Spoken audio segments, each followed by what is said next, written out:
a biased and racist flight attendant, a black woman in first class. A high-stakes conflict 30,000 feet in the air, but there's a twist that the racist flight attendant never expected. Get ready for a story that unravels the type of prejudice that black people go through every day, unseen and hidden. Aaliyah Johnson stepped onto the plane, her heels clicking against the polished flooring as she adjusted the strap of her designer laptop bag. First-class accommodations weren't new to her. She'd earned this luxury with years of hard work and sleepless nights. Still, there was a certain satisfaction in settling into the plush leather seat, a testament to how far she'd come. She placed her bag beneath the seat, pulling out her phone to glance at her calendar for the week. A multi-million-dollar civil rights case loomed ahead.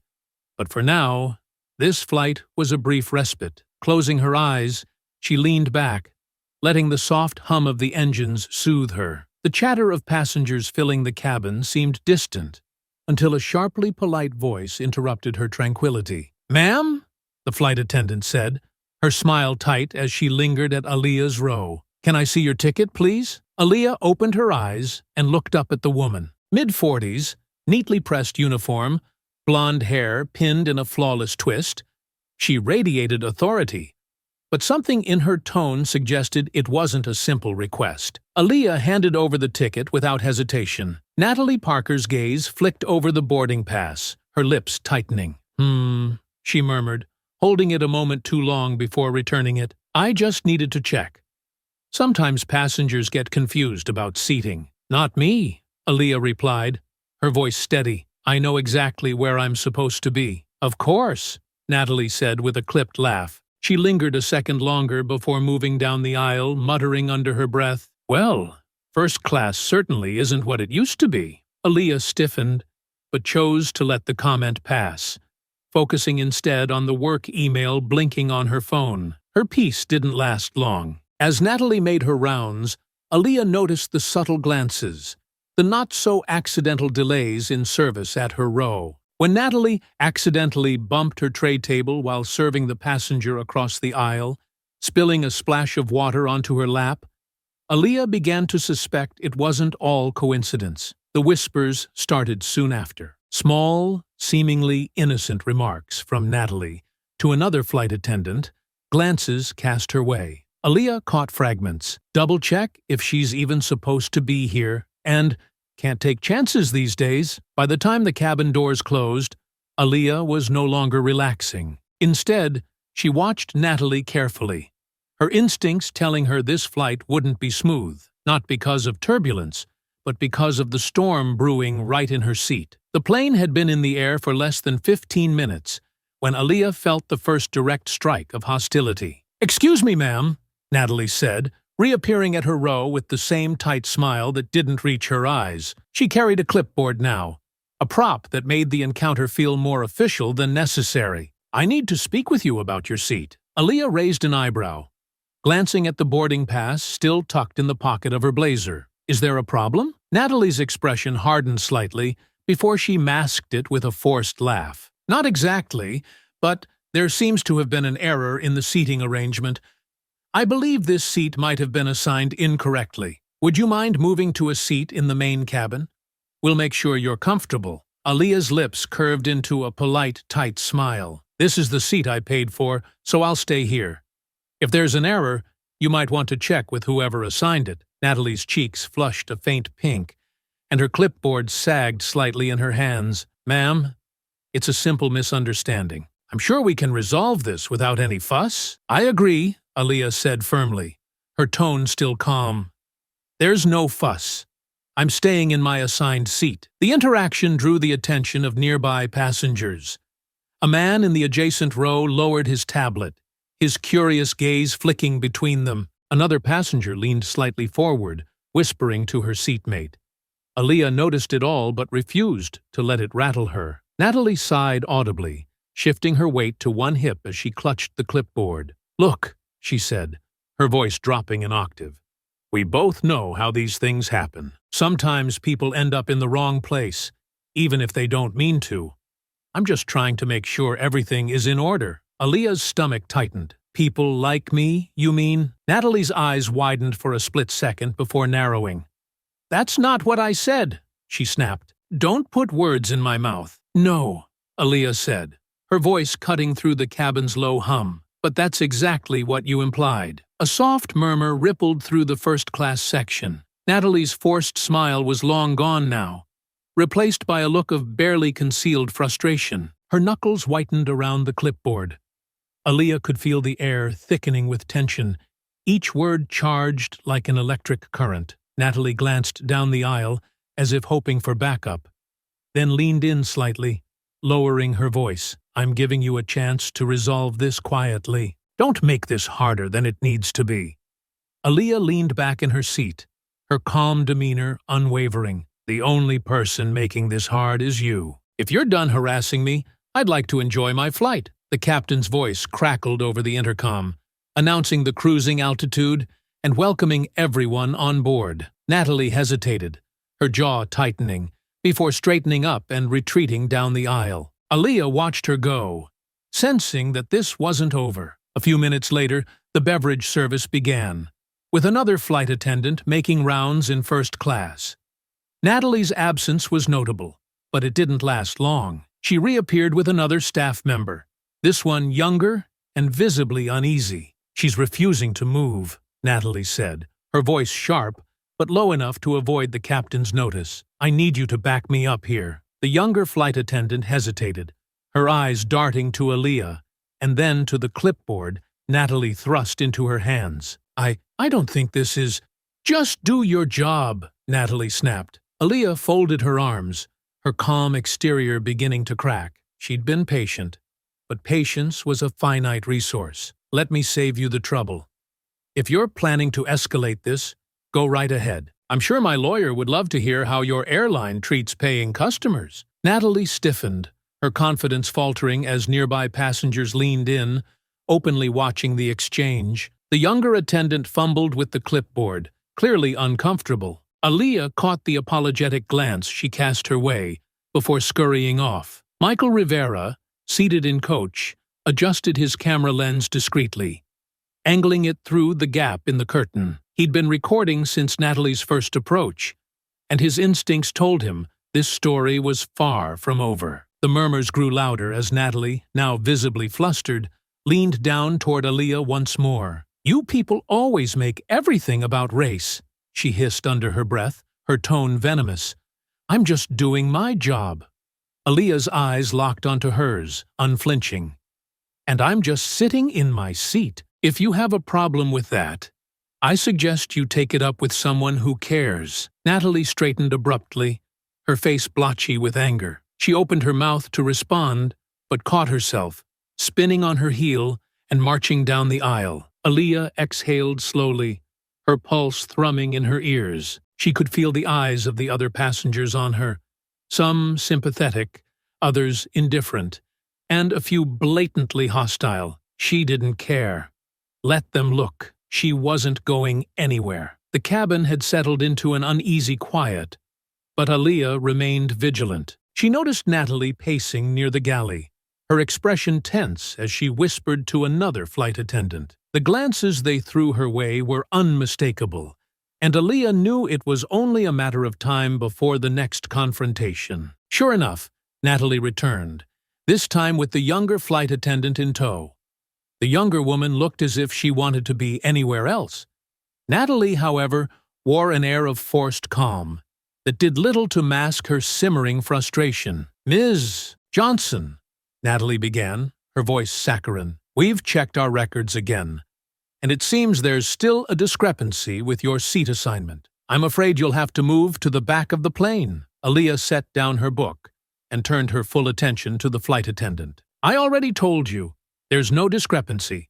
I paid for this seat, and I'm staying here. Natalie's smile faltered, and her true irritation shone through. I understand you feel entitled to this seat, but I'm telling you, there's been a mistake. Aaliyah's patience snapped. Let me be perfectly clear.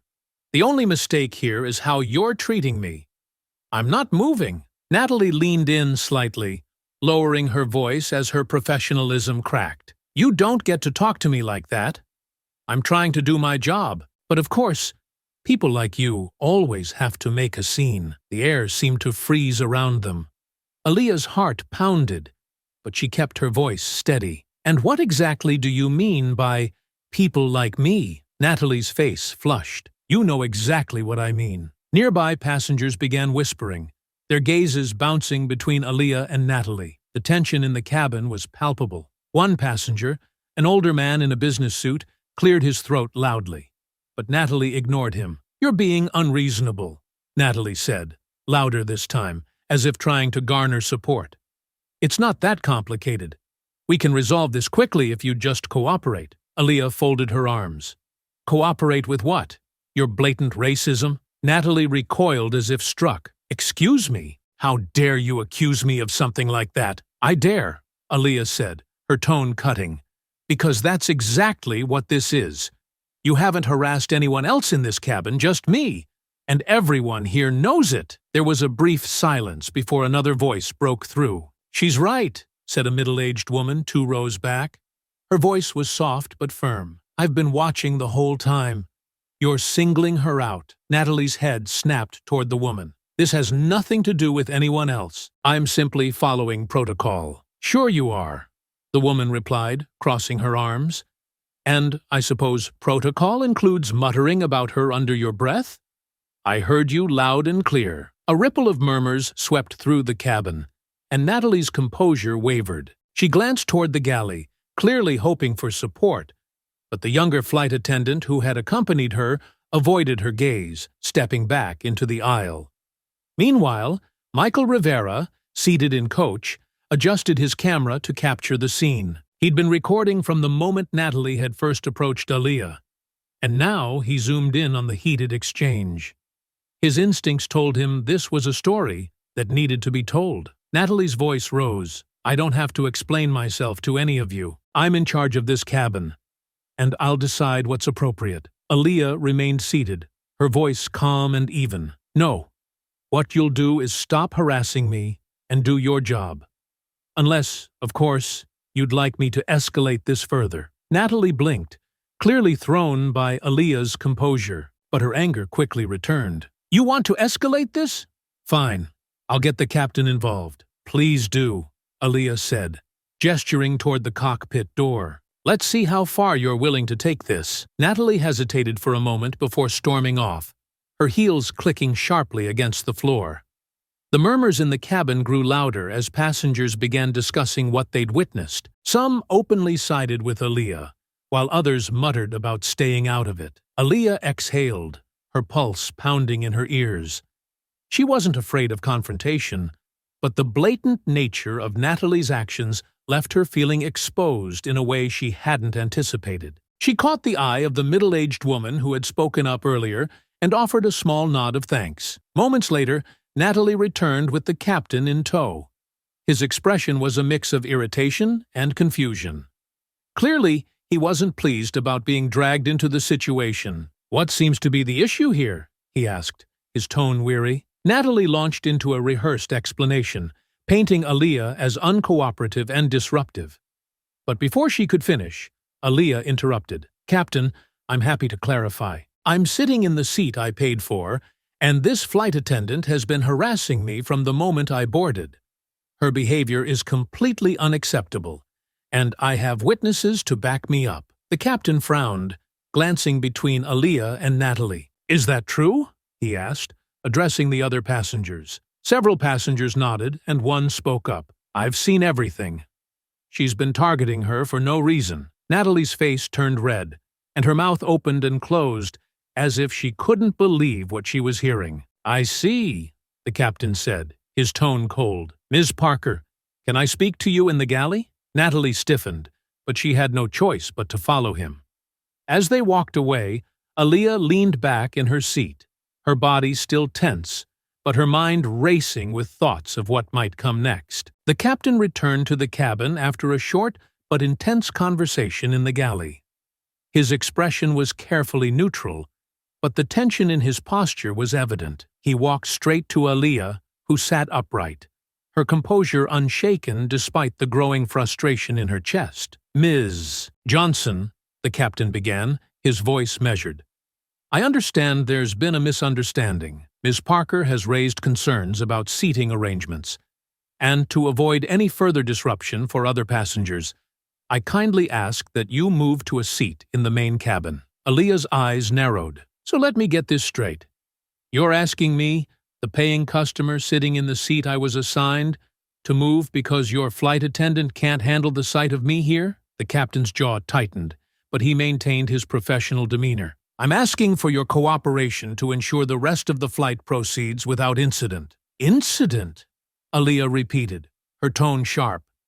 "The only incident here is the blatant racism I've been subjected to since I stepped onto this plane. I refuse to be punished for her behavior." The captain opened his mouth to respond, but Natalie appeared beside him, clipboard in hand, and a smug look plastered across her face. "Captain," she interjected, "I've just confirmed with corporate that Ms. Johnson's seat assignment is flagged as part of an irregular booking. It seems there was a glitch in the system, and the seat wasn't officially cleared for her use." Aaliyah froze, anger coursing through her veins. "What kind of nonsense is this?"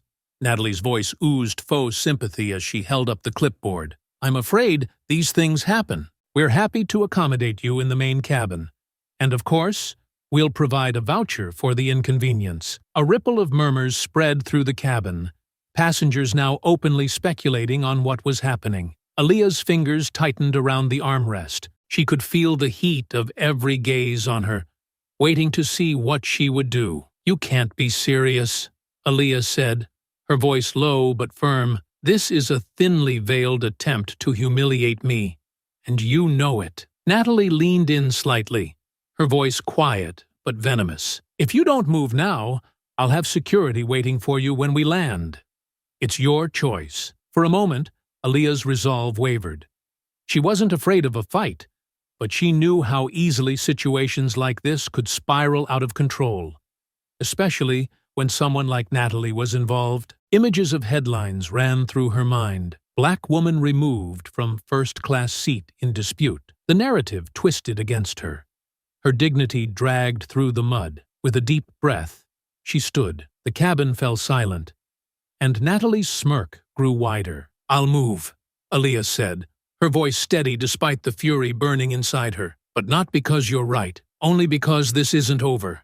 And when I'm done, you'll wish you had handled this differently." Natalie blinked, the confidence in her expression faltering for the first time. Aaliyah grabbed her laptop bag and stepped into the aisle, her head held high as she walked toward the main cabin. Whispers followed her, but she refused to look back. As she passed through the curtain, Michael Rivera stood up from his seat. His camera was tucked discreetly in his hand, but his voice was clear and firm. "This isn't right," he said loudly enough for others to hear. "Everyone saw what just happened. Don't think for a second that this won't go public." Aaliyah met his gaze and gave him a small nod of appreciation. Michael sat back down, his focus returning to the footage he'd been capturing throughout the ordeal. The curtain closed behind her, sealing her off from the first-class cabin and the humiliation she'd endured. Aaliyah settled into her new seat in the main cabin, her mind racing. Her pulse thudded in her ears, but her resolve hardened with each beat. She began typing furiously on her laptop, documenting every detail of the incident while it was fresh in her memory. Natalie might have won this battle, but Aaliyah had no intention of letting her win the war. Back in first class, the mood was tense. Several passengers exchanged uneasy glances, while others whispered their outrage.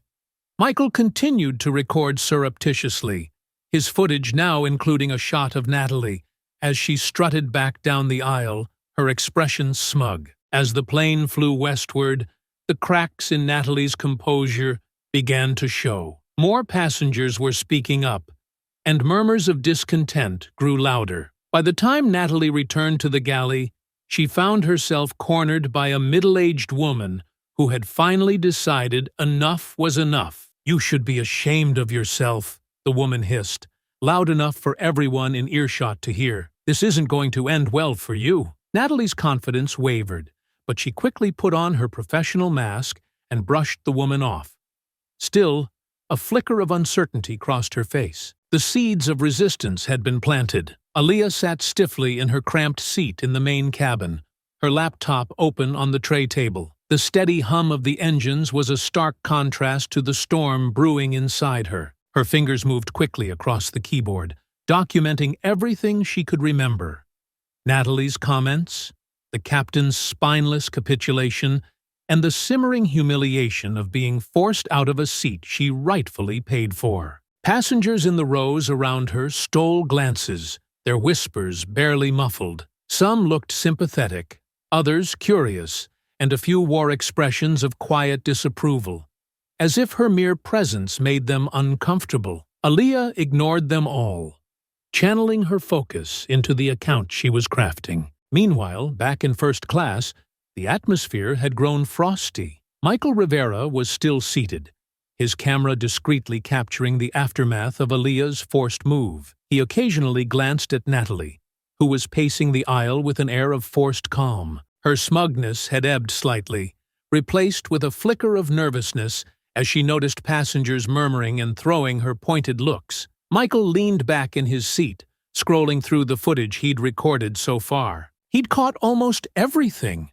The condescending remarks, Natalie's smug satisfaction, and, most damning, the moment she leaned in to whisper her veiled threat about security. He knew he had something powerful, but he also knew this story wasn't finished. The tipping point came when the older woman who had defended Aaliyah earlier pressed the call button. Natalie approached, her smile thin and brittle. "Yes, ma'am? How can I help you?" she asked, her tone sugary. "You can explain why you thought it was appropriate to humiliate that woman," the passenger said bluntly, her voice carrying through the cabin. Natalie's smile faltered. "I'm not sure what you mean." "Oh, I think you know exactly what I mean," the woman interrupted. "We all saw what happened. You targeted her from the moment she boarded. It's disgusting. And frankly, I'm appalled this airline allows behavior like yours." A murmur of agreement rippled through the cabin. Natalie's cheeks flushed, and her professional mask began to crack. "I was following protocol," she said tightly. "It's my job to ensure seating arrangements are correct." "And that's why you kept muttering about her under your breath? Or why you threatened to call security on her for sitting in her assigned seat?" The woman's tone was sharp and accusatory, leaving Natalie with no room to maneuver. "That's not what happened," Natalie snapped, her voice rising. "You're twisting things," another passenger spoke up, this time a younger man across the aisle. "Actually, I heard you too. And I saw the whole thing. You were way out of line." Natalie's head whipped toward him, her eyes blazing. "I don't need to explain myself to you." "Maybe not," the older woman said coolly. "But you'll have plenty of explaining to do when this goes public." Natalie froze, her expression shifting to one of alarm. "Public?" she echoed. The woman gestured toward Michael, who had stopped pretending to be subtle. His phone was out in plain sight now, aimed directly at Natalie. "Oh, yes. You're going to be famous, dear." Smile for the camera. Natalie's face drained of color as she realized just how much of her behavior had been captured. She spun on her heel and stormed toward the galley, muttering under her breath. In the main cabin, Aaliyah's phone buzzed. She glanced at the screen to find a notification from an unfamiliar number. Opening it, she saw a text from Michael. "I've got everything on video. This isn't over. Stay strong." A small smile tugged at the corner of her lips. For the first time since boarding the flight, she felt a glimmer of hope. She quickly typed a reply. "Thank you. I'm documenting everything on my end, too." The next few hours passed in a tense stalemate. Natalie kept to the galley as much as possible, avoiding direct eye contact with passengers. Aaliyah stayed focused on her notes, the rhythmic tapping of her keyboard drowning out the hum of the engines. Every so often, Michael glanced back toward the main cabin, exchanging brief nods with Aaliyah. When the captain announced the initial descent into Los Angeles, the tension in the air was almost unbearable. Natalie re-emerged, her face carefully neutral as she began preparing for landing. She avoided Aaliyah's gaze as she walked down the aisle, but Aaliyah caught a fleeting look of apprehension in her eyes. As the plane touched down and taxied toward the gate, Aaliyah's resolve hardened. She knew the battle wasn't over. It was only beginning. She closed her laptop, slid it into her bag, and prepared herself for what awaited on the ground. Back in first class, Michael powered off his camera and leaned back in his seat, a satisfied smile on his face. He had everything he needed to expose the truth. And judging by the whispers still rippling through the cabin, so did plenty of others. Natalie, however, looked anything but composed. Her movements were jerky as she gathered her things, and her forced smile had all but disappeared. The walls were closing in, and she knew it. As the seatbelt sign dinged off and passengers began standing, Michael glanced toward Aaliyah through the curtain one last time. "This is just the beginning," he muttered to himself, tucking his camera into his bag. The plane door opened, and passengers began filing out, the hum of conversation mingling with the shuffle of feet. Aaliyah waited in her seat, unwilling to join the rush. Her thoughts were sharp and focused, each moment of the flight etched clearly in her mind. She couldn't let Natalie's actions slide, not after everything that had happened. As the aisle cleared, Michael Rivera stood in first class, his camera now tucked away, but his expression resolute. He glanced toward the main cabin, catching Aaliyah's eye through the curtain. He gave a small nod, as if to reassure her that he hadn't stopped recording, and that she wasn't alone in this fight. Aaliyah finally rose, adjusting her bag over her shoulder. As she moved toward the exit, the younger flight attendant from earlier approached her hesitantly. She looked around nervously, as though checking to see if Natalie was watching. The woman began, her voice low. "I wanted to say I'm sorry for what happened. It wasn't fair." Aaliyah stared at her for a moment, gauging the sincerity in her tone. "Then why didn't you say anything when it mattered?" The woman's shoulders sagged. "I was scared. Natalie can be difficult to stand up to." Aaliyah's voice was firm but calm. "Your fear doesn't excuse your silence. You were complicit in what she did." The attendant nodded, her expression a mix of guilt and shame. "You're right," she whispered. "I should have spoken up." Aaliyah didn't have time for a longer conversation. Without another word, she walked past the attendant toward the jet bridge. As she neared the door, she saw Natalie standing there, her professional mask back in place. The smugness that had defined her earlier demeanor was gone, replaced with a veneer of forced calm. "Have a good day," Natalie said flatly, her eyes flickering away from Aaliyah's. Aaliyah stopped and turned to face her. "You might want to remember this day," she said, her voice low enough that only Natalie could hear, "because it's going to haunt you." Natalie flinched slightly but said nothing, and Aaliyah walked past her, stepping into the jet bridge with her head held high. In the terminal, the scene was unexpected. A small group of passengers had lingered near the gate, their expressions a mix of curiosity and concern. Michael stood nearby, speaking animatedly with a woman holding a notepad. His camera was now slung around his neck, but its presence alone suggested he was prepared to document anything else that unfolded. Aaliyah slowed as she approached. Michael noticed her and waved her over, his voice rising just enough to draw the attention of others. "Ms. Johnson," he called, "would you like to say anything about what happened?" The passengers nearby turned toward her, their murmurs growing louder. Aaliyah hesitated for a moment, the weight of the attention pressing down on her. But then she remembered Natalie's smugness, the whispered comments, the blatant disrespect. This wasn't just about her anymore.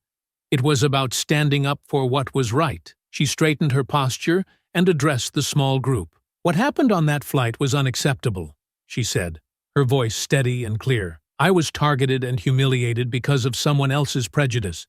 I deserve better, and so does everyone who flies with this airline. This isn't just about me. It's about accountability." Michael's camera was back in his hand, capturing every word. The woman with the notepad scribbled furiously, her brow furrowed with concentration. A few of the passengers clapped quietly, nodding in agreement. Before Aaliyah could say more, Natalie emerged from the jet bridge, her face pale and tight. Her gaze swept over the group, her eyes narrowing as they landed on Michael's camera. "Natalie Parker," Michael said, stepping forward.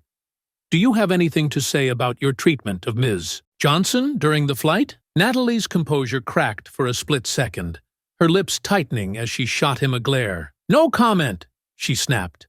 Her voice clipped. She quickened her pace, trying to escape the growing crowd of onlookers. Michael's camera followed her as passengers called out questions, their voices a mix of frustration and curiosity. Aaliyah watched her retreat, a small spark of satisfaction igniting in her chest. Natalie's arrogance was fading, replaced by the reality of what she'd done and what was coming. As the crowd began to disperse, Aaliyah's phone buzzed in her hand.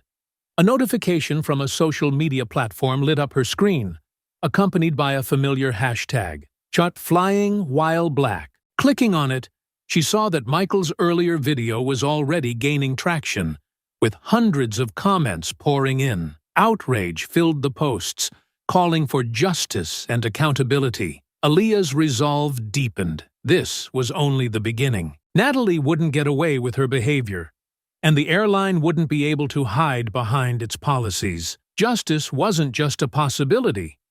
It was inevitable. She glanced at Michael, who was reviewing his footage with a focused expression. Their eyes met briefly, and she gave him a small nod. He returned it, his determination mirroring her own. As she turned toward the exit, Aaliyah felt a sense of purpose settle over her. This wasn't over. Far from it, but for the first time, she knew she wouldn't be fighting this battle alone. Aaliyah stepped out of the terminal and into the crisp Los Angeles air, her mind still reeling from the confrontation on the plane. Her phone buzzed incessantly, notifications piling up as Michael's video gained traction online. She skimmed the comments, feeling a mix of outrage, support, and disbelief pouring in from strangers. This was no longer just her story. It was becoming a movement. Her focus was broken by a voice behind her. "Ms. Johnson." She turned to see Michael Rivera jogging to catch up, his camera still slung across his chest. He looked determined, his brow furrowed as though the events of the flight had affected him as deeply as they had her. "I'm glad I caught you," he said, slightly out of breath. "Look, I'm sorry for what you went through back there. It was disgusting. I've uploaded everything I captured. It's already going viral." Aaliyah regarded him for a moment, her initial gratitude mingling with skepticism. "Why are you doing this?" she asked bluntly. "What's in it for you?" Michael hesitated, then shrugged. "I'm a journalist, sure, but I'm also a person who's tired of seeing things like this happen. If I can help expose the truth, maybe it'll make a difference." His sincerity was evident, and Aaliyah nodded. "Thank you," she said simply. "I appreciate it." He pulled out his phone, scrolling through the video as they walked toward the baggage claim. "It's not just the footage that's blowing up," he said.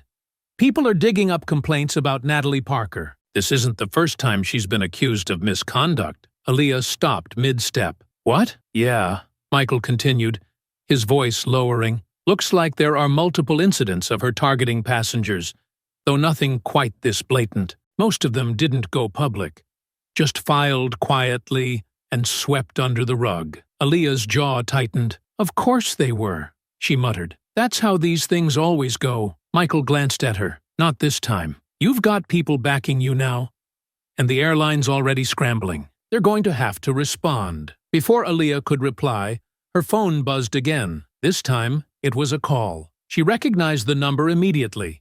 It was the airline's customer service line. She hesitated for a moment before answering. "This is Aaliyah Johnson." "Ms. Johnson, this is Rachel Bennett from the airline's legal department," the voice on the other end said, clipped but professional. "We're aware of the incident on your flight today and would like to discuss how we can resolve the matter." Aaliyah's lips pressed into a thin line. "Resolve the matter? I don't think an apology and a voucher are going to cut it." There was a brief pause. "We're prepared to discuss compensation," Rachel said cautiously, "but we'd like to avoid any unnecessary publicity." Aaliyah's anger flared. "Publicity? You're worried about your image while I was humiliated and forced out of my seat? Your flight attendant acted with blatant racism, and your staff backed her up. Do you really think throwing money at this will make it go away? Ms. Johnson, I assure you, we take these matters seriously." I'll bet you do now that it's trending, Aaliyah interrupted, her voice cold. If you were serious, you'd have addressed the other complaints against her before this ever happened. Another pause. We'll need time to investigate those allegations, Rachel said finally. In the meantime, we'd appreciate it if you could refrain from making further public statements. Aaliyah let out a sharp laugh. Let me save you the trouble. No, I'm not staying silent, and I'm not letting this go. Before Rachel could respond, Aaliyah ended the call, her fingers trembling slightly as she gripped her phone. Michael watched her carefully, his expression a mix of admiration and concern. You okay? He asked. I'm fine, she said, though her tone was clipped. They're scared, which means we're getting somewhere. As they reached the baggage claim, Aaliyah spotted a cluster of reporters gathered near the exit. Their cameras swiveled in her direction as she approached, microphones raised like weapons. Michael glanced at her. You don't have to talk to them if you're not ready, he said. Aaliyah squared her shoulders. No, I do.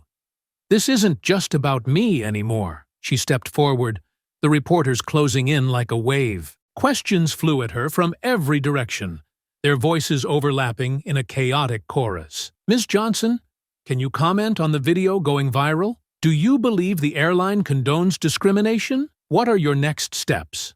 Aaliyah raised a hand, silencing the crowd. What happened to me today was wrong, she said firmly. It wasn't just about a seat. It was about being treated as less than, about someone using their authority to demean and dehumanize me. I won't let that stand. I intend to hold the airline accountable and ensure this doesn't happen to anyone else. Her voice was strong, unwavering, and the crowd quieted as she spoke. She could see Michael recording from the edge of the group, his expression unreadable. As the reporters pressed for more details, Aaliyah kept her answers measured, refusing to let emotion cloud her message. By the time she stepped away, the murmurs of support and outrage from the crowd were undeniable. Michael caught up to her again as she headed for the exit. That was powerful, he said. You're making waves. Aaliyah glanced at him. Good, because this isn't over. Not by a long shot. She walked into the waiting car, her mind already racing with plans for what came next. Natalie Parker and the airline wouldn't know what hit them. The car ride home gave Aaliyah a chance to collect her thoughts. She scrolled through her phone, the screen lighting up with a constant stream of notifications. Michael's video had taken on a life of its own, spreading across social media platforms with hashtags like Flying While Black and Airline Racism gaining momentum. Each new post brought a mixture of anger, outrage, and calls for justice. Her resolve deepened as she read through the comments. Strangers were sharing their own stories of discrimination on flights, amplifying the discussion. This wasn't just about Natalie anymore. It was about exposing a culture of prejudice and ensuring accountability. Her thoughts were interrupted by the vibration of an incoming call. The caller ID displayed an unfamiliar number, but she answered anyway, her tone cautious. This is Aaliyah Johnson. Ms. Johnson, this is Sharon Goodman, a reporter with the Daily Sentinel. The voice on the other end said briskly, I'm covering the growing backlash against the airline after today's incident. Do you have a moment to comment? Aaliyah hesitated. She wasn't sure how much she wanted to say yet, but she also knew the importance of controlling her narrative. I can give you a brief statement, she said finally. Excellent, Sharon replied. Can you confirm that you were removed from your first-class seat by a flight attendant, despite having paid for it? That's correct, Aaliyah said, keeping her voice calm but firm. I was targeted and humiliated because of the color of my skin. The flight attendant used her authority to demean me, and then attempted to cover it up by fabricating a seating discrepancy. And what do you plan to do next? Sharon pressed. I'm pursuing legal action, Aaliyah said, without hesitation. This isn't just about me. It's about ensuring this kind of behavior doesn't continue. People need to be held accountable. Sharon thanked her for the statement and ended the call, leaving Aaliyah with a mix of satisfaction and anticipation. She knew her words would add fuel to the growing fire, but that was exactly what she intended. When she arrived home, she barely had time to put down her bag before her phone rang again. This time, it was her attorney, Charles Porter. His voice was calm, but serious. "Aaliyah, I've been monitoring the situation," he said. "We need to move quickly. The airline's already facing significant backlash, and we can leverage that to push for a settlement or a full-scale lawsuit." "I want to sue," Aaliyah said firmly. "No settlements. They need to face real consequences." "Understood," Charles replied, "but be prepared. They'll try to discredit you, dig into your past, anything to deflect blame." "Let them," Aaliyah said coldly. "I have nothing to hide." Meanwhile, back at the airline's corporate offices, chaos was unfolding. Rachel Bennett, the legal advisor who had called Aaliyah earlier, stood in a tense meeting with the company's PR and executive teams. The video footage, coupled with Aaliyah's public statements, had thrown the airline into damage control mode. "This is a disaster," one executive said, slamming his hand on the table. "That video has over 1 million views, and every major news outlet is picking it up. What the hell was Natalie thinking?" "We need to act fast," Rachel interjected. "We've already reached out to Ms. Johnson to discuss a resolution, but she's not interested in settling quietly." The room fell silent as the weight of her words sank in. Finally, another executive spoke. "We need a scapegoat. Someone to take the fall for this." Rachel's lips thinned. "That's already happening. Natalie Parker has a history of complaints, and this incident will end her career. But if we don't handle this carefully, the backlash won't stop with her." "What are you suggesting?" someone asked. "We issue a public apology and announce an internal review of our policies," Rachel said. "But we also need to be prepared for a lawsuit. Ms. Johnson isn't going to let this go." Back in her apartment, Aaliyah was finalizing her timeline of events when another notification caught her attention. A statement from the airline had just been posted to their social media accounts. She clicked on it, her eyes narrowing as she read, "We are aware of the incident involving Ms. Aaliyah Johnson on Flight 347 and are conducting a full investigation. We take these matters seriously and are committed to ensuring that all passengers are treated with dignity and respect. We sincerely apologize for any distress caused and are working to address the situation." Aaliyah scoffed. The statement was carefully worded, designed to minimize liability while pretending to care. She wasn't impressed. Her phone buzzed again, this time with a message from Michael. "Corporate damage control. Don't let up," she smiled grimly. Michael was right. The airline's carefully crafted apology wasn't enough. The only way to make real change was to keep the pressure on. She opened her laptop and began drafting a statement of her own. If the airline thought they could control the narrative, they were about to learn how wrong they were. The momentum of the situation continued to build as news outlets picked up Aaliyah's story. Interviews were requested. Social media continued to explode, and legal experts weighed in on the potential outcomes of her case. Natalie Parker's name began circulating as well, her history of complaints dragging the airline even deeper into controversy. For Aaliyah, the fight was just beginning, but with every passing moment, she grew more confident that justice was within her grasp. The next morning, Aaliyah woke to a flood of notifications. Her phone buzzed incessantly, the screen lighting up with messages, tags, and calls. The video Michael had posted had gone viral overnight, and now the incident was a trending topic worldwide. News outlets were dissecting the footage, and Natalie Parker's name was now synonymous with bigotry in every major publication. Aaliyah sat at her kitchen table with a cup of coffee, scrolling through the latest developments.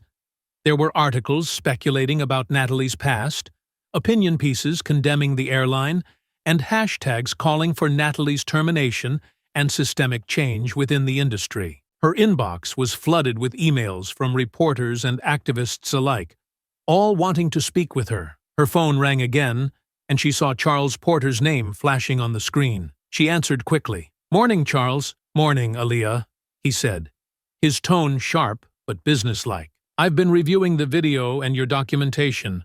We're in an excellent position. The airline's apology isn't going to hold up against the backlash. They'll have no choice but to respond to a lawsuit." "They're already trying to save face," Aaliyah replied, sipping her coffee. but I'm not interested in their performative apologies. Good, Charles said. I've prepared a formal demand letter, but I'll need your approval before sending it. I'm also lining up interviews with legal analysts to strengthen your case in the public eye. Aaliyah nodded, even though he couldn't see her. Send me the draft. I'll look it over today. As soon as she ended the call, another notification popped up. This time, it was a new video. A former flight attendant had come forward, detailing her experience working with Natalie Parker. Aaliyah clicked on the link, her stomach tightening as the woman's face filled the screen. "My name is Lauren Davis," the woman said, her voice steady but emotional. "I worked with Natalie Parker for over 3 years, and what happened to Ms. Johnson doesn't surprise me at all. Natalie has a long history of targeting passengers, especially people of color. I reported her behavior multiple times, but nothing was ever done." Lauren went on to describe several incidents where Natalie had harassed or belittled passengers, each account adding more weight to Aaliyah's case. By the time the video ended, Aaliyah's anger had reignited. The airline's negligence had enabled Natalie's behavior, and now it was all coming to light. Across the city, Natalie Parker was in a state of panic. She sat in her small apartment, surrounded by legal documents and a laptop playing the news on a loop. Her name was everywhere, and the vitriol directed at her was relentless. Social media was flooded with calls for her firing, and her own neighbors had begun avoiding her. Her phone buzzed, and she hesitated before answering. It was Rachel Bennett, the airline's legal advisor. "Natalie," Rachel began, her tone clipped. "We need to talk about damage control." Natalie bristled. "Damage control? What about my side of the story?" "There is no side of the story that justifies your behavior," Rachel said bluntly. "The video speaks for itself, and now former employees are coming forward with additional allegations. You've put us in an impossible position." "I was following protocol," Natalie snapped, her voice rising. "She didn't belong in first class, and I was just doing my job." "Enough," Rachel interrupted, her tone icy.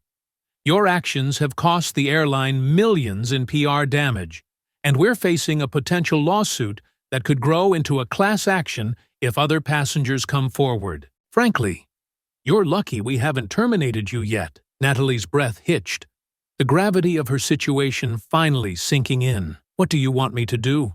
she asked quietly. "You'll be placed on unpaid leave effective immediately," Rachel said. "And you are not to speak to the media or make any public statements. The airline will be issuing a more detailed apology, and we're conducting a formal investigation into your behavior. But this isn't up for discussion," Rachel cut her off. "If you try to fight this, you'll only make things worse." The line went dead, leaving Natalie staring at her phone in disbelief. Back in Aaliyah's apartment, she was finishing her second cup of coffee when Michael called. "Have you seen the latest?" he asked, his voice brimming with energy. "If you mean the former flight attendant's video, yes," Aaliyah replied. "It's blowing up," Michael said, "and it's not just her. A few other employees are coming forward with similar stories. This is turning into a full-blown scandal." Aaliyah leaned back in her chair, a faint smile on her lips. "Good. The more people speak out, the harder it'll be for the airline to bury this." Michael hesitated for a moment. "Are you ready for what's coming next? This is going to get bigger before it gets better." "I'm ready," Aaliyah said firmly. "They started this. I'm just finishing it." As the day went on, the situation continued to escalate. The airline's second apology was released, this time acknowledging Natalie's actions and pledging a full review of their policies. But the statement was met with widespread criticism, with many accusing the company of trying to shift blame onto a single employee rather than addressing systemic issues. Aaliyah's phone buzzed again, this time with a message from Charles. "Demand letter sent. Expect their lawyers to respond soon. Stay strong." She read the message and set her phone down, her determination unwavering. The fight was far from over, but with each passing hour, the tide was turning in her favor. Natalie and the airline had underestimated her resolve, and now they were facing the consequences of their actions. Aaliyah opened her laptop, ready to draft another public statement. She wasn't done yet, not until justice was fully served. By mid-afternoon, Aaliyah found herself sitting across from Charles Porter in his downtown office, a quiet yet modern space that exuded confidence. The walls were lined with bookshelves, each packed with legal volumes, and a large window overlooked the bustling streets below. Aaliyah had already reviewed the formal demand letter he'd sent to the airline, but now they were preparing for the inevitable pushback. Charles leaned forward, his hands clasped on the desk. The airline's legal team will likely try to settle quickly. They'll offer money and hope this goes away. Are you sure you're ready to reject that, if it comes? Absolutely, Aaliyah replied without hesitation. This isn't about a payout, it's about accountability. Charles nodded. Good, because once we go public with the lawsuit, the scrutiny will intensify, for both you and them. They'll dig into your past, your career, anything they can use to discredit you. Aaliyah met his gaze, her expression unwavering. I have nothing to hide. He leaned back slightly, a faint smile playing on his lips. That's what I like to hear. Now, about the potential class action angle. If more passengers or former employees come forward, we can strengthen our case exponentially. That's already starting to happen with the videos surfacing. Before Aaliyah could respond, Charles's assistant knocked lightly on the door and stepped in, holding a tablet. You're going to want to see this, she said, handing it to him. Charles took the tablet and played a newly uploaded video. The screen showed another former airline employee, this time a man in his early 40s, sitting at a desk with a serious expression. I worked for the airline for 10 years, the man said, his voice steady but grim. I personally witnessed Natalie Parker harass passengers on multiple occasions. She targeted people of color, often under the guise of enforcing policy. I reported her several times, but nothing ever changed. Management always found a way to brush it under the rug. Charles paused the video and set the tablet down. This is exactly what we need. It's no longer just about what happened to you. It's about a pattern of discrimination. Aaliyah exhaled slowly, a mix of anger and resolve tightening in her chest. They knew, she said quietly. They knew what she was doing, and they let it continue. Meanwhile, in a stark conference room at the airline's headquarters, Rachel Bennett was fielding a barrage of questions from the company's senior executives. The atmosphere was tense, the air thick with frustration and panic. This is getting out of hand, one executive barked, slamming his fist on the table. We've got ex-employees coming out of the woodwork, accusing us of systemic racism. We need a plan. Rachel, calm and composed despite the chaos, replied, The first step is taking Natalie Parker off the payroll entirely. She's already on unpaid leave, but we need to terminate her contract immediately and make that announcement public. And then what? Another executive demanded. Throw her under the bus and hope that's enough? What about Ms. Johnson? She's not backing down. Rachel's gaze hardened. We need to make a direct offer to her, one that's generous enough to at least consider settling. But we also need to prepare for the possibility that she won't. If this goes to court, we're looking at a PR nightmare. We're already in a PR nightmare, another executive snapped. What about these former employees? Can we discredit them? Rachel's jaw tightened. That's risky. Any attempt to discredit them could backfire spectacularly. We need to show that we're taking their claims seriously, even if it means conducting an internal audit. One executive leaned back in his chair, rubbing his temples. So we sacrifice Natalie, pretend to clean house, and hope it blows over. Rachel didn't respond immediately, her silence speaking volumes. She knew the truth. This wasn't going to blow over. Not with Aaliyah driving the narrative and the public demanding change. As the airline scrambled to contain the fallout, Aaliyah returned home to find Michael waiting outside her building. He held his phone in one hand, his face lit with a mix of determination and urgency. Something big just happened, he said as she approached. Natalie Parker's been fired. Aaliyah's eyes narrowed. Let me guess. They're hoping that's enough to make this go away. Michael nodded. Exactly. But it's not working. People are calling for a full investigation into the airline's policies. And get this. Another former employee is about to go public with her story. She's willing to testify if this goes to court. Aaliyah unlocked the door and motioned for him to follow her inside. Good. The more voices, the stronger our case. Once inside, Michael pulled out his phone and opened a social media app. "You're trending again," he said, handing her the device. The top post was a clip of Aaliyah's earlier statement to reporters, paired with the headline, "Aaliyah Johnson takes on airline discrimination." Aaliyah set the phone down, her expression thoughtful. "They think firing Natalie is enough. But they're wrong. This isn't just about her. It's about the system that allowed her behavior to continue." Michael leaned forward. "So, what's next?" "We keep pushing," Aaliyah said firmly. "They're scrambling now, but we need to make sure this goes beyond one employee. Policies need to change, and they need to admit their complicity." Michael nodded, a spark of admiration in his eyes. "You're not just fighting for yourself anymore. You're making history." Aaliyah gave him a small smile. "That's the plan." As the night wore on, Aaliyah continued strategizing with Charles and fielding media inquiries. The tide was turning, but the battle wasn't over. She knew the airline would fight back, but she was ready for whatever came next. The following morning, Aaliyah woke to yet another wave of headlines. This time, the focus was on the airline's newly announced internal investigation into claims of systemic racism. The official statement included promises to review policies, retrain staff, and ensure accountability. But the tone was hollow, as if crafted to pacify rather than enact real change. Charles had warned her this would happen.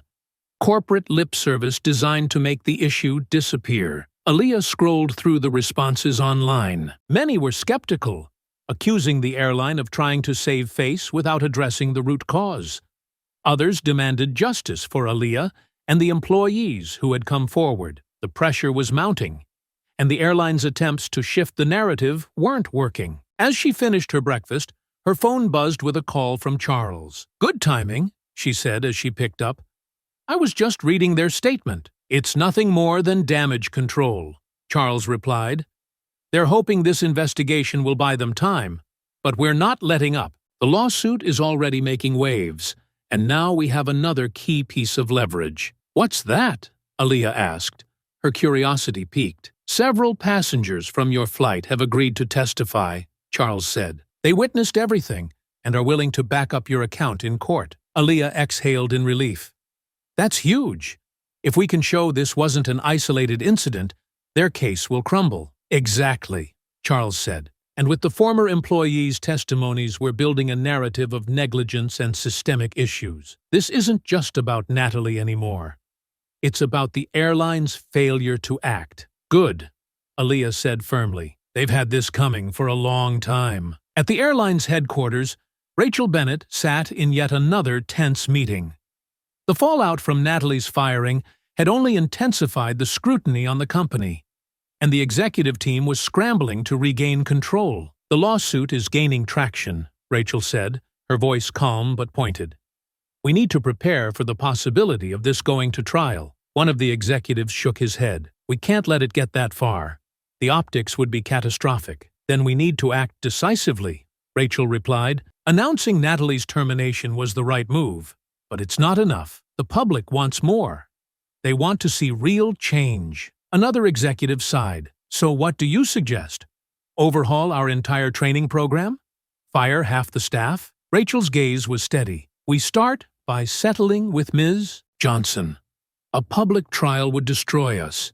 She has witnesses, video evidence, and public support. We can't win this in court." The room fell silent as the weight of her words sank in. Finally, the CEO spoke. "Fine, make her an offer, but it needs to include confidentiality. If this goes public, it's over." Later that afternoon, Aaliyah received another call, this time from Rachel Bennett herself. "Ms. Johnson, this is Rachel Bennett, representing the airline," she began, her tone measured but cordial. "I'm aware," Aaliyah replied, her voice neutral. "I'd like to discuss a potential resolution to this matter," Rachel said. "We're prepared to offer a substantial settlement, along with a formal apology for your experience." Aaliyah's grip on the phone tightened. "And what does that settlement come with?" "A non-disclosure agreement." Rachel hesitated for a fraction of a second, but it was enough. Yes, we'd expect confidentiality as part of the agreement. This would allow us to focus on implementing meaningful changes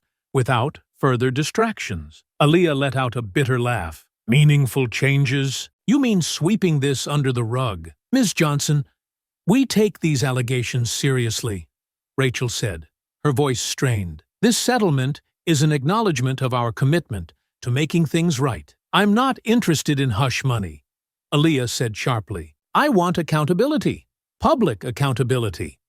You've allowed people like Natalie Parker to operate unchecked for years. This isn't just about me. It's about everyone who's ever been targeted because of your negligence. Please reconsider, Rachel pressed. A trial would be long and difficult for everyone involved. Settling would allow us to resolve this quickly and focus on moving forward. I'm not afraid of a trial, Aaliyah said coldly, but maybe your executives should be. She ended the call without waiting for a response. Her heart pounded, but her resolve was unshaken.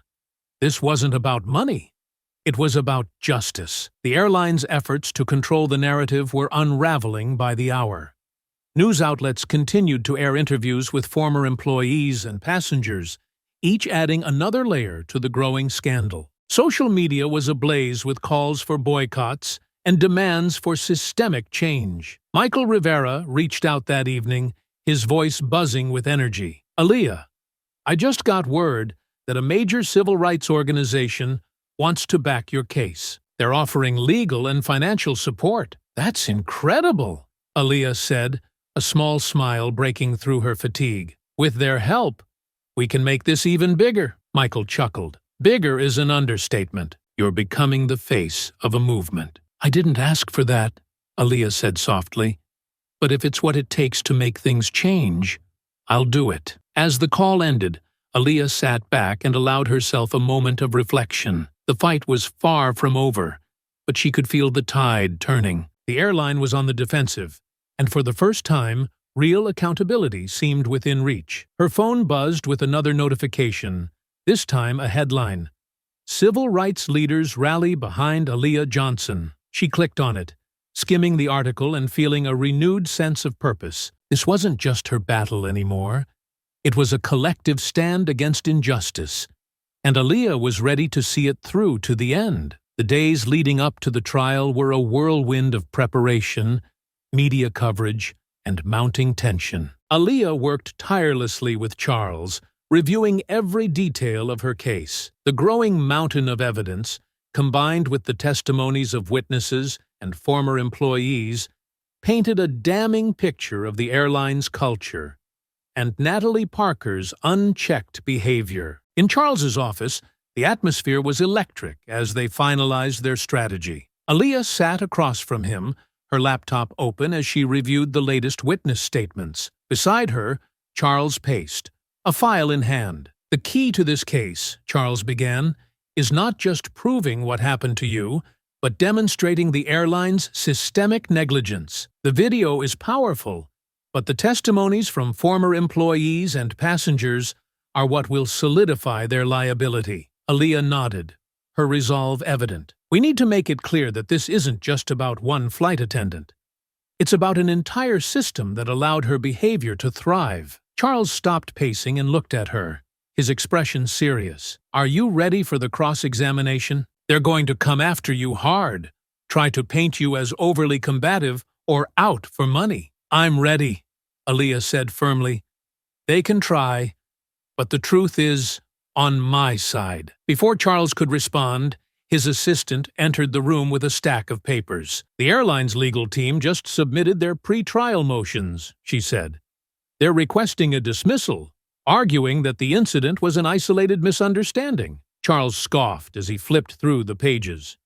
Desperate move. They know this won't hold up with the evidence we have. Aaliyah leaned forward. So they're still trying to sweep this under the rug. Exactly, Charles replied. But we won't let them. This is just the first of many attempts to undermine the case. Stay focused. Meanwhile, at the airline's headquarters, the tension was palpable. Rachel Bennett sat in a conference room with the airline's top executives and legal counsel. The stakes had never been higher, and the mounting public pressure was taking its toll. "We have to settle before this goes to court," one executive said, his voice sharp with frustration. "A trial will destroy us. We've tried," Rachel replied evenly. "Ms. Johnson isn't interested in a settlement. She's committed to taking this public." "Then what's our strategy?" another executive demanded. "How do we win this?" Rachel exhaled slowly, her gaze steady. "We focus on discrediting the broader claims of systemic issues. If we can isolate this to Natalie Parker's actions alone, we might limit the damage. But we need to be careful. Any misstep could backfire." The room fell silent as the gravity of the situation sank in. Finally, the CEO spoke. "Make it happen. We can't afford to lose." The day of the trial arrived, and the courthouse buzzed with activity. Reporters crowded outside, their cameras trained on the steps as key players arrived. Aaliyah walked through the crowd with Charles by her side, her expression calm and determined despite the flashing lights and shouted questions. Inside the courtroom, the tension was palpable. The airline's legal team sat at their table, a small army of sharp-suited attorneys armed with binders and laptops. Rachel Bennett was among them, her expression unreadable as she scanned the room. Aaliyah took her seat beside Charles, her heart pounding as she surveyed the courtroom. Behind her, rows of supporters filled the gallery. Activists, former employees, and even a few passengers from her flight. The weight of their presence bolstered her resolve. The judge entered, and the trial began. Charles delivered a compelling opening statement, laying out the facts of the case with precision. He emphasized the pattern of discrimination within the airline, supported by witness testimonies and documented complaints. He highlighted the video of the incident, calling it irrefutable evidence of Natalie Parker's misconduct and the airline's failure to address systemic issues. When the airline's lead attorney rose to speak, their strategy became clear. They argued that Natalie's actions were isolated, claiming she was a rogue employee whose behavior did not reflect the company's values. They attempted to frame the incident as a misunderstanding, insisting that the airline had acted promptly by terminating her employment. But the tide began to shift as the first witnesses took the stand. A passenger from Aaliyah's flight testified about what they saw, recounting Natalie's condescending remarks and the blatant targeting of Aaliyah. The video was played for the court, its impact undeniable as the room fell silent. Next came Lauren Davis, the former flight attendant who had worked with Natalie. Her testimony was damning, detailing years of unchecked misconduct and the airline's repeated failure to act on complaints. "I reported her behavior multiple times," Lauren said, her voice steady but emotional. "Each time, management brushed it off.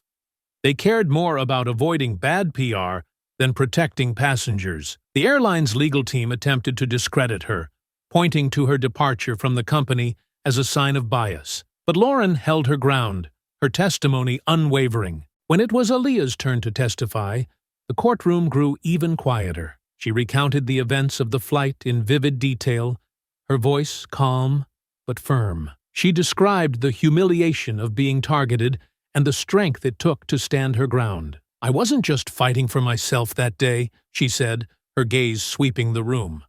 "I was fighting for everyone who's ever been made to feel less than because of the color of their skin." This wasn't an isolated incident. It was the result of a culture that allows discrimination to go unchecked. The airline's attorneys tried to rattle her, questioning her motives and suggesting she was seeking publicity. But Aaliyah remained poised, deflecting their attempts with measured responses. By the end of the day, it was clear the trial was far from over. But Aaliyah felt a surge of confidence as she left the courtroom. The truth was on her side, and she was determined to see this fight through to the end. The courtroom was packed as the trial reached its most critical day. The air buzzed with anticipation as both sides prepared for the final showdown. Aaliyah sat at the plaintiff's table, her hands clasped in her lap.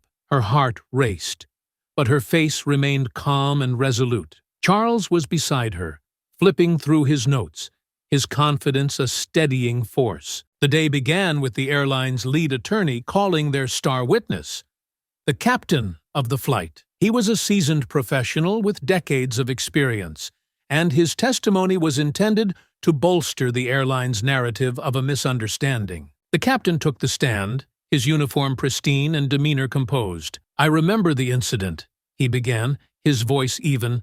"There was confusion over Ms. Johnson's seat assignment. Ms. Parker informed me she was following protocol to resolve the issue. Would you say Ms. Parker's actions were inappropriate?" the airline's attorney asked. The captain hesitated, glancing briefly at Aaliyah before responding. "I wouldn't characterize them that way. She was trying to maintain order on the flight." Aaliyah's stomach churned at his words, but she forced herself to remain composed. Charles leaned toward her and whispered, "He's trying to downplay it. We'll handle this in cross." When it was Charles's turn, he rose with a measured confidence that filled the room. "Captain," he began, "you mentioned that Ms. Parker informed you of the seating discrepancy. Did you personally verify her claims?" The captain shifted slightly in his seat. "No, I relied on her report." "So you never checked Ms. Johnson's ticket yourself?" "No, I did not." Charles took a step closer. "And when you were made aware of the video evidence showing Ms. Parker's discriminatory comments and actions, what was your response?" The captain's jaw tightened. "I was concerned, of course." "Concerned," Charles repeated, letting the word hang in the air. "Did you take any action to address those concerns?" The captain hesitated again. "I filed a report after the flight." Charles nodded slowly, then turned to the jury. "A report filed after the damage was already done." "Thank you, Captain. No further questions." The turning point came when Charles called Natalie Parker to the stand. She walked to the witness box with a stiff posture, her face a mask of defiance. The room seemed to hold its breath as she was sworn in. Charles wasted no time. "Ms. Parker, you've stated that your actions were motivated by protocol. Can you explain why you targeted Ms. Johnson specifically?" Natalie's lips thinned. "I wasn't targeting her. There was a discrepancy with her ticket, which, as we've established, was valid," Charles said, his tone sharp.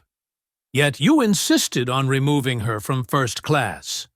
Why?" "I was doing my job," Natalie replied, her voice rising slightly.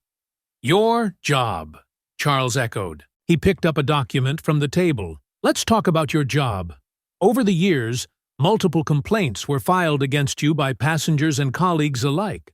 Complaints alleging discriminatory behavior. Were you aware of these?" Natalie's eyes darted nervously. "Those were misunderstandings." Charles stepped closer. "Misunderstandings? Or a pattern of behavior that went unchecked by your employer?" Natalie's face flushed, and she opened her mouth to respond, but Charles cut her off. "Let's move on to the video. In it, you can be heard saying, 'People like her always make everything about race.' Care to explain that statement?" Natalie's confidence faltered completely. I misspoke." "Misspoke?" Charles said, his voice cutting through the tension. "Or revealed your true intentions?" The courtroom was silent as Natalie fumbled for an answer. Charles let the moment linger before addressing the jury directly. "This is not an isolated incident. It's the result of a systemic failure, a culture that allowed this behavior to go unpunished." The final blow came when Charles called Lauren Davis back to the stand for rebuttal. Her testimony was brief but powerful, solidifying the pattern of negligence within the airline. "I reported Ms. Parker's behavior multiple times," Lauren said, her voice steady, "but nothing was ever done. The company cared more about avoiding bad press than protecting passengers." The jury's expressions were telling. The weight of the evidence, combined with the powerful testimonies, was undeniable. When the time came for closing arguments, Charles delivered a speech that left the courtroom riveted. Ms. Johnson was not just a passenger that day. She became a target of discrimination, a victim of a system that failed her and many others. This case isn't just about one person.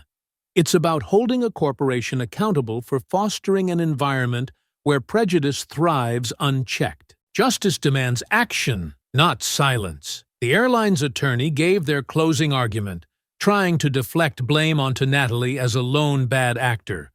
But the cracks in their defense were too large to cover. As the trial concluded, Aaliyah felt a mix of relief and anticipation. The jury was dismissed to deliberate, leaving everyone in a tense waiting game. Aaliyah sat with Charles, her hands clasped tightly in her lap. "You did everything right," Charles said quietly. "Now we wait." Hours later, the jury returned. The foreperson stood, and the courtroom held its collective breath. In the matter of Johnson versus Meridian Airlines, we find in favor of the plaintiff, Ms. Aaliyah Johnson. A wave of relief and vindication swept over Aaliyah. The judge announced the damages, a substantial monetary award, and a directive for the airline to implement mandatory diversity and anti-discrimination training across all departments. As the courtroom erupted into murmurs, Aaliyah turned to Charles, a small but triumphant smile on her face. "We did it," she whispered. "You did it," Charles replied. Outside the courthouse, reporters swarmed her, cameras flashing as she stepped into the spotlight. This was more than a personal victory.